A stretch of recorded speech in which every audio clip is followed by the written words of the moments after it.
because I would have been up front, I thought, when Hitler was caught. And I wanted to be the guy to kill Hitler.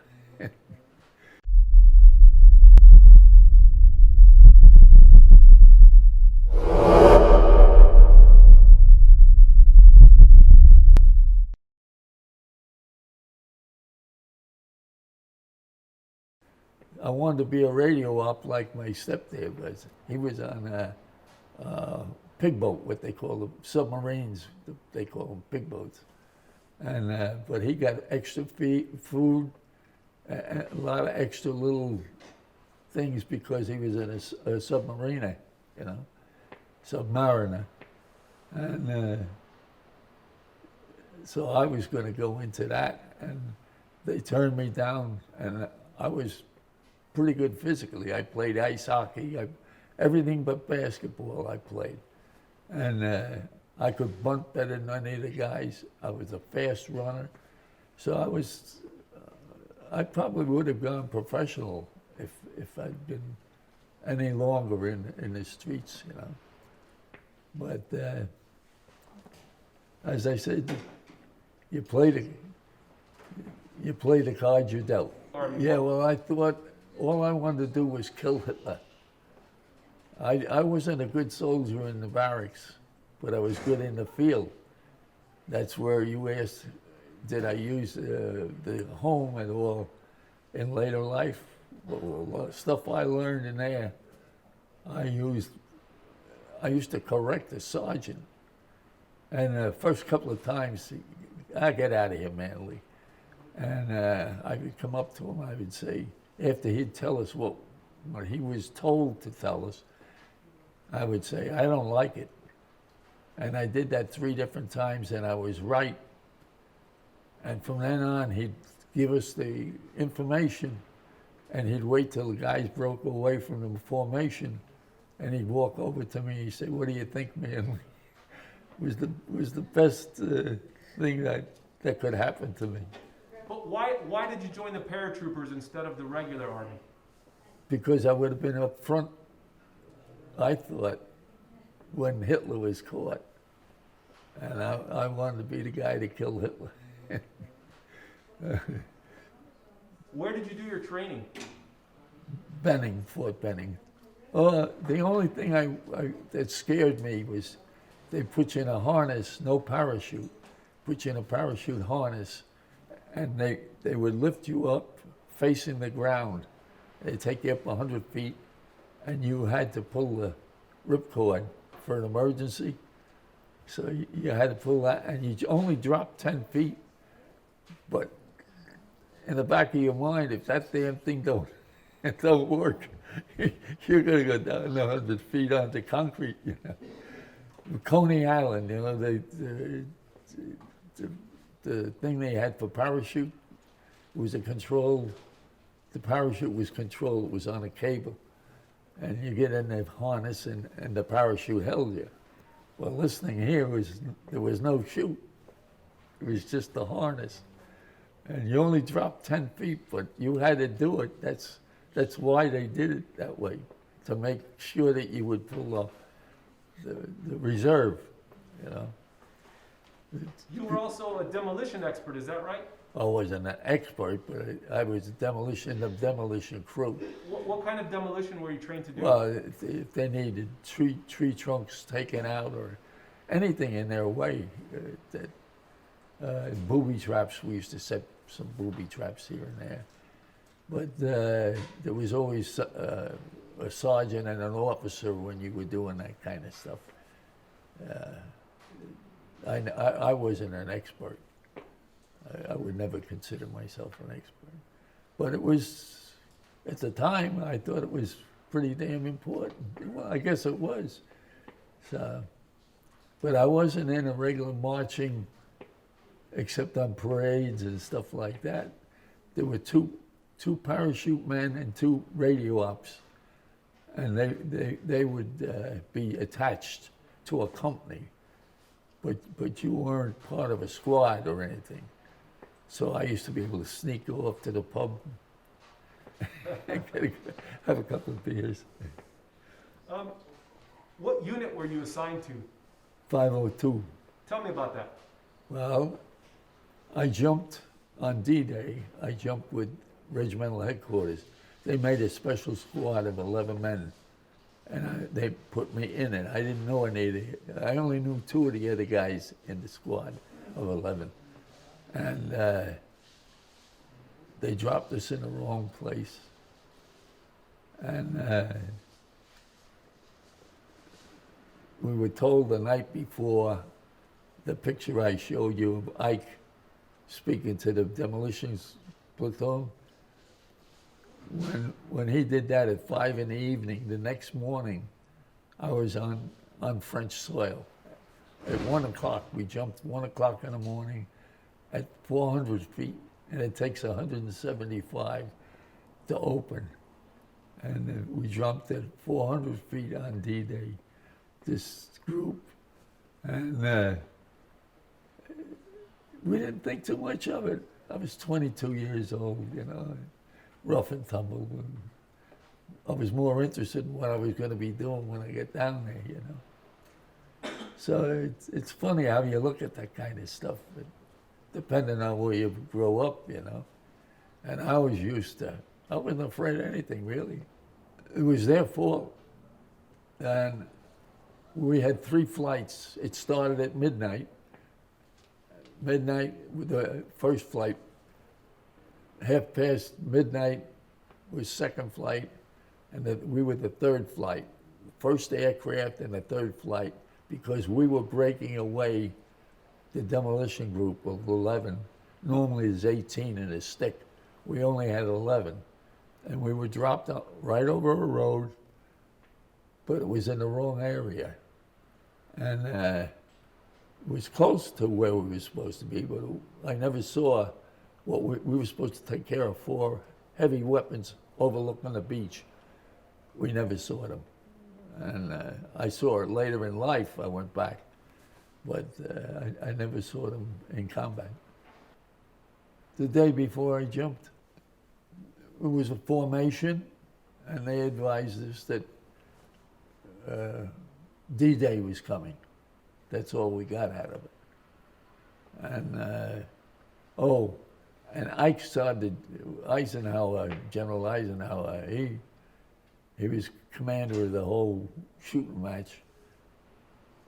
He started to get off when we were told by Ike in his field at 5 in the evening. He was on a 2-step stoop, had been brought out into a field so that he would be above the troops. We were all standing there to listen to Ike. And he finished his spiel, and he started to go off the 2 steps, and he says, he spins around like he was shocked. He spun around, he got back up on top again of the 2 steps, and he said, "Forgive me, gentlemen," he says, I forgot to give you the most important thing. It's the latest intelligence we have. The SS are going into the private homes, taking their uniforms off and wearing civilian clothes. They have an idea of where you're going to be jumping. Up until then, the Germans didn't know where we were going to be jumping. They thought it was up where the channel, the English channel, was most narrow. We went to the most wide to fly over. And the first flight, the aircraft had first, second, third flight. All of them had little red lights on the back of their wings. And you could see from another aircraft, so you wouldn't bump into the one in front of you. And this is at 1 o'clock in the morning. And we could see the lights of the first, second, and we were the 3rd. And we're flying about 800 feet in formation. Well, we saw the first flight turn, and it got through the ack-ack because the Germans had the ack-ack set for bombers. And these guys were coming in at 800 feet, which would be under the ack-ack. The first group, just the last couple of planes, the Germans brought the ack-ack down, and they caught a couple of last of the aircraft in the first flight. The second flight flew right into the ACAC. Our pilot saw what was happening, and we're looking through. He had the door open so we could see, and there were only 11 of us, and we could see what the hell was going down. We could see the road going up to 400 feet, and then the road went across the top. Well, the other aircraft went up to that point, and they turned left. We were the first aircraft, so we went over it, probably a mile and a half. The ones behind us, they went like the other guys did. But they were lucky because when the pilots saw what was happening to the second flight, when it got shot up, they lost a lot of aircraft. And what they did, that was at 800 feet. And what they had done, they had gone up to 400 and made that turn. Well, we hadn't made the turn yet. We were still over the channel. Our pilot saw it. He dropped down to 200 feet. We got to France, then he went up the other 200 feet, and we jumped at 400 because he was flying at 2. Then he went back up to 400, and we jumped. And when we got on the road, there was a road that we jumped along. And when we got on the road, I was number 6 in the string of 11. So everybody come to where I was. And the sergeant says, anybody know anything about where we are?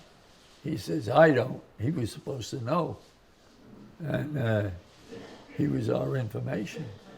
And he says, I don't. And he was walking as he was talking toward 6, 7, 8 houses that were, all you could see were the chimneys. He says, I'm going to check these houses out. That's exactly what the Ike had told us not to do, go near those houses. So I says, I'm not going. And I stood there on the road. That's what I was like. I wasn't a good soldier in that sense, you know. I don't do things, just do them. I have to have a reason, and I'm never in the crowd. All the pictures of you have of me, I'm in the back or I'm on the end, but I'm never in the center, because in the center, that if there's something wrong, you get a crowd reaction. I don't want to be in that. So it's just like they told me I was crazy being a paratrooper, but I'm also a sailor, and I'm not going to go into rough seas in a landing craft. You know what I'm saying? I'd rather take a chance on the parachute. But that was the biggest thing I've ever had to happen in my life, to be in the lead of something as big as international, you know. And I have people today come up to me and still thank me. There were shopkeepers and stuff that were working in those days. And of course, most of them are gone now. This past November 5th, 1920, or 2020, I hit 99. I'm 99 years of age, sitting here right now. Wow. This coming November, I'll be 100. Only the good die young. What I was going to do, I was looking for the road. I wanted a good landing. I wound up hitting the tree. The tree was, on the 50th anniversary, I went back. I hadn't jumped since World War II. And I jumped in Holland in September '44.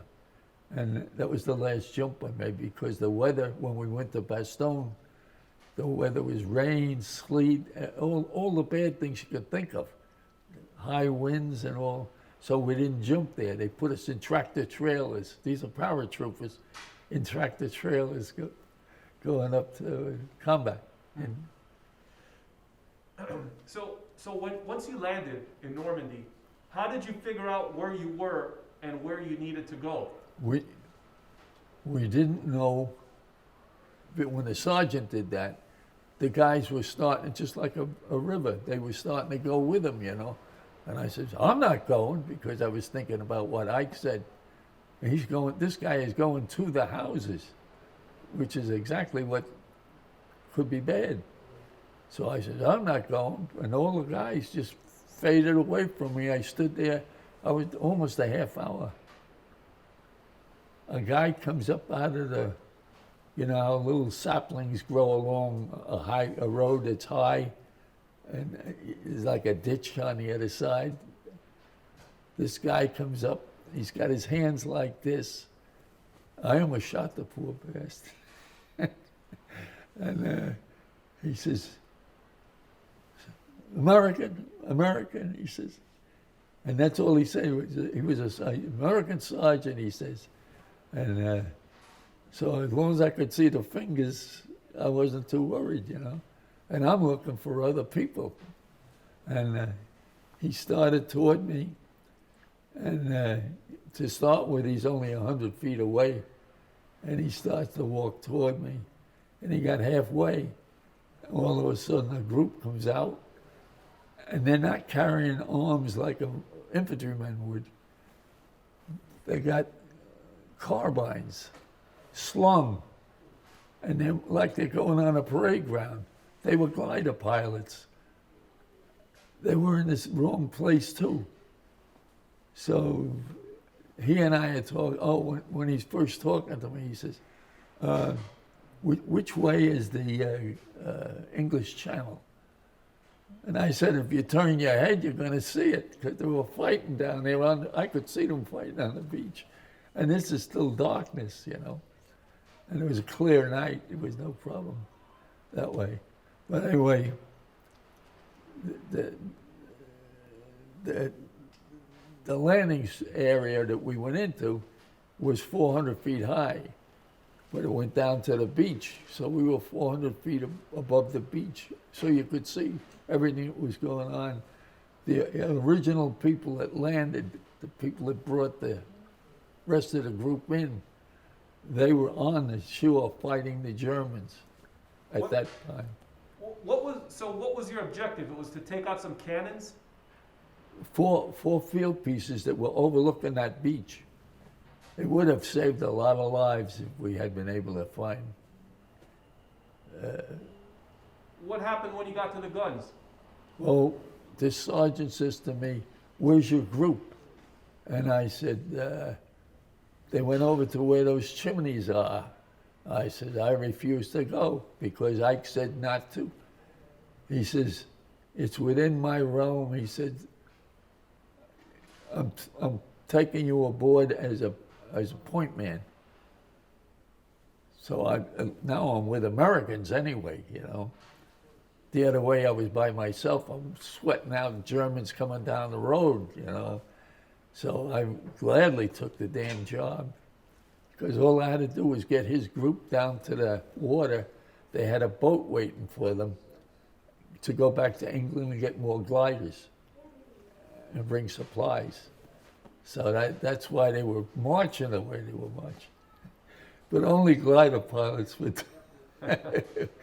I sure as hell wouldn't be in that group. So you later helped to secure a bridge in Carrington. Tell me about the fight to secure that bridge. When I got with these guys, I was the point man. I took them down. I got them down to I almost ran into two patrols. One was obviously not a combat patrol, and the second one, and I hit, fortunately, they had crossed the road that I was coming down.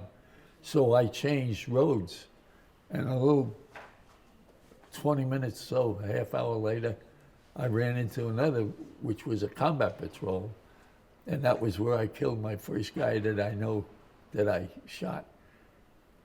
He was one of these out guys, you know, you have scouts out to let you know if there's any problems around or what's going on. And this guy made the mistake. He knew there was something, but he didn't know what the hell it was, the German. And he turned around, and he wasn't 75 feet from me. Pulled the trigger. I know I killed that man, but I mean, he just folded. But basically, people will ask you, how many men did you kill? Well, you don't know. You couldn't possibly know what the hell you're doing when you're in a firefight, you know. But when I got with these guys where I was the point man, I got them down to where the, I'll call it Shore Road, the road that was alongside the English Channel, just like here. And we got down to there. I ran into H Company 502. And I said to the sergeant, I said, Sarge, I'm back with the 502. I said, your boat would be right over in that area there. He thanked me, and I never even knew his name. He thanked me, and he went his way, and I stayed with H Company. I hooked up with another guy that didn't have a sergeant, and we did the shelter half. He had a half, I had the half. We had to dig down 2 feet for artillery stuff, and we put the shelter half over there, made a tent out of it, you know. And the next morning, we went right back up the road. I had just come down up to the 400, to the road where the other guys, the airplanes turned. We got to that point, we turned and followed the same road. But when you went about, I guess it was 2 miles, 3 miles, we got to another road which went down to the water again. And that's where, what the hell was the name of that town? We took the town. Was it Carrington? Carrington, that sounds right. But we took the town. You're saying the 505. 505 was an altogether different operation. And we took the town, and I was in the back like I usually was. I was always in any, like I told you, any picture you see of me, you'll never see me in a crowd, and I'm in the middle of it, because you can get hurt there, you know, because everybody's running into one another. But anyway, what happened was we took and we kept right through. We went right through the town, and we're on the other side. Now, this is H Company 502, and that's where we camped. And then the next day, we took the town, and when we were up at the top of that road that everybody was turning to, when you got to the 2 or 3 miles, and then you went down the same identical type road down the hill. And when you got to the bottom of the hill, that's where the town was. Then we went on right on through, but we had picked up another company up at the top, our backup. They took the town over that we took. We used to razz them about it. We'd be in the pubs, you know. We used to razz them about our backup. Wasn't that the 506 that used to say that? I think it was 504 was the one up on the top of it. That was our backup. You know, we were the 502 and the 504. So after the fight, you were joined by the group from the 506th Regiment, known as the Band of Brothers at the bridge, right? Yeah. Their story sometimes claims that the 506 took the bridge, but you always remind them that it was the 502nd, right? Yeah. But it was H Company 502nd. And because the thing that screws you up a little bit is when I went into the parachute, they were battalions, parachute battalions. While I was in there, they became, when we went overseas, that's when they did it, we became regiments. And so, you know, and I'm attached to people. Like Normandy was regimental headquarters. That's what they made this 11-man thing out of. They weren't together all the time. They were a battalion by themselves. You were sent back to England for a bit, but that's when we went back to England. We did the same thing the glider guides did. We got on a boat, and H Company, and we went back to England, and we were on standby, and twice we got on airplanes. We were all set to go, and it must have been Patton or something, because whatever the problem was, they closed it up twice. We went in two different, not in the same day or anything. It happened two separate days that we got on airplanes all set to go to jump. Then we finally, we did jump, Holland. right. We for Market Garden, right? Yeah. Tell me about that. What happened? So, well, that was a day jump. It was noon, 1 o'clock in the afternoon. And it was 800 feet. It wasn't a 400-foot drop. And we had, I'm trying to think, in Market Garden. All I remember right now, at Prominent, the guys were all in the pubs because the place was taken. Eindhoven, that was the name of the town. And I'll leave you, and all of a sudden I'll say, oh, so-and-so and such and such. But Eindhoven was the name of the town. And all the guys were in the pub, and I always was looking for safety, a place to go. If something did happen, I could go to which direction I would go. The rest of the people, they just run, right? I always had to have an object to go to. And I was on this, looking around outside this town, and there was a bend in the road like that, and they had cut through a small hill to level it with the rest of the grounds around. And I was on top of that thing. There was a grass knoll. They had taken bulldozers and gone through and leveled the road. So I was on top of this grass thing, and all of a sudden I heard engines going very slow. At first I thought it might be a tank, and I said, no, it can't be a tank. And all of a sudden the truck came around, one truck came around the damn turn, and they're doing like 5 miles, 8 miles an hour. They were looking for something.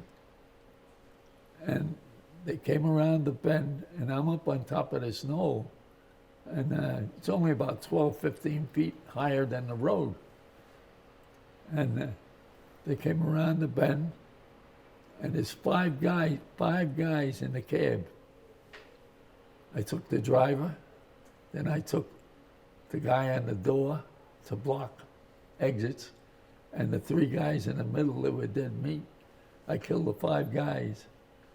Then I come down, I've got a German truck, and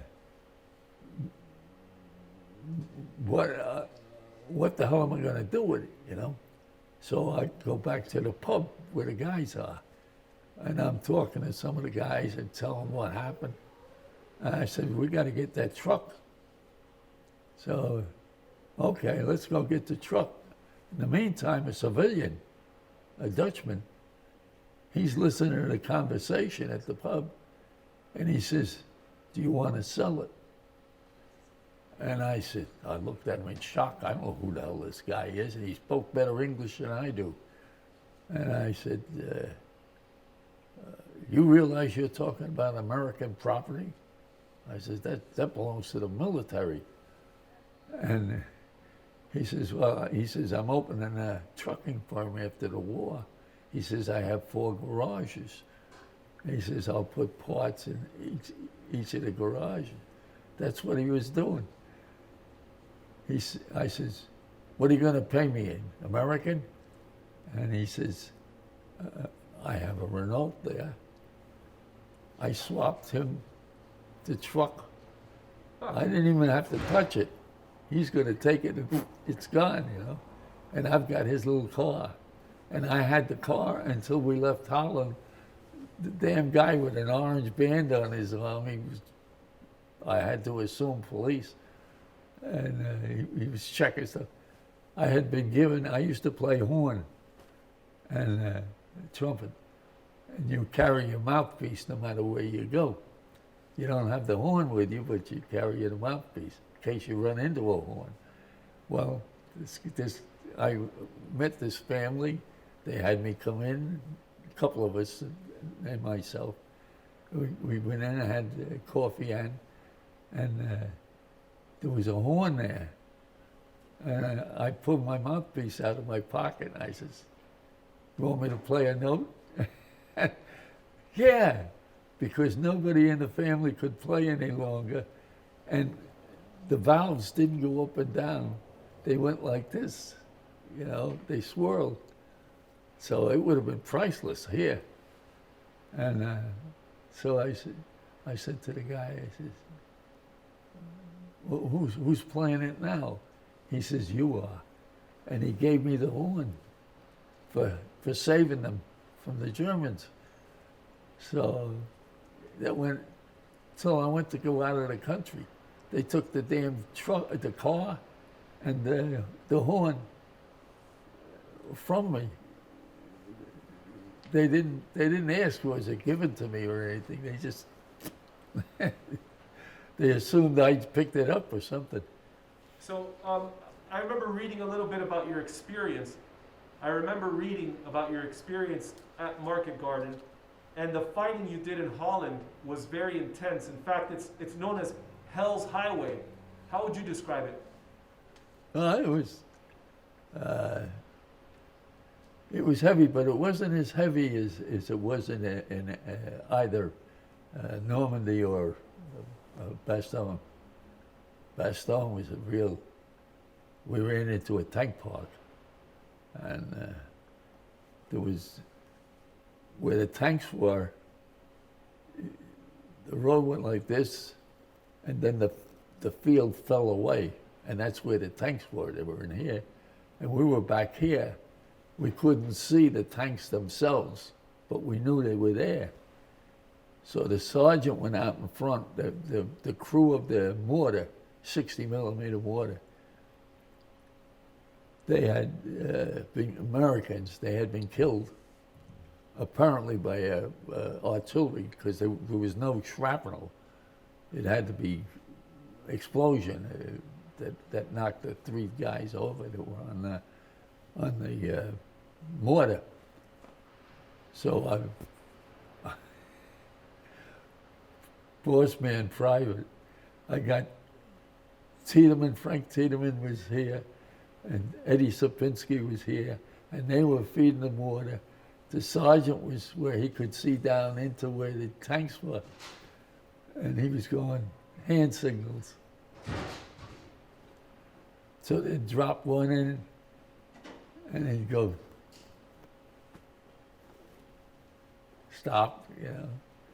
And I still laugh about it now, but it was serious as hell at the time, and it was important.